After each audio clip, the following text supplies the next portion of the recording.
Hello, namaste. Somebody recently asked me, sir, how to develop mental strength, and I just thought I'll put out a quick video on that because that might be useful for a lot of people, and many other people may also have that question.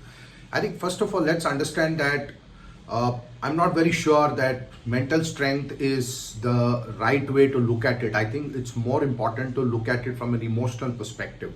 And I think it's more about emotional resilience rather than mental strength because your mind is something that feeds on the emotions that you have, the feelings that you have about yourself, about certain situations, certain relationships.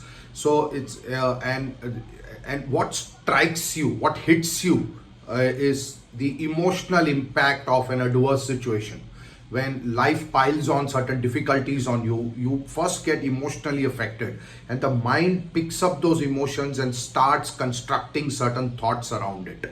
Yes, it is not to say that your emotions, negative emotions, can't be healed or reversed through positive thoughts. Yes, that's also there, but fundamentally, it's how we feel which determines what we think.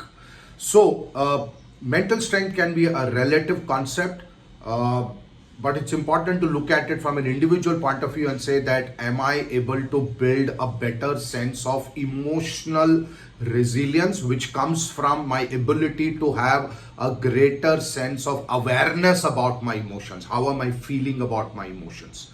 How am I feeling about certain situations, certain relationships, certain adversities that I have to face? So, one obviously a very obvious way to build emotional resilience or mental strength, as we call it, is meditation. I mean, I have not found anything better than that. Actually, sit down 10-15 minutes every day, take time out and meditate. Learn meditation for sure. That really helps. Second is, what causes that anxiety? The anxiety comes from our attachment to results. So take away the attachment from the outcomes and focus on what I call as CTC, control the controllable. Take charge of your life by taking charge of the processes that will get you the results.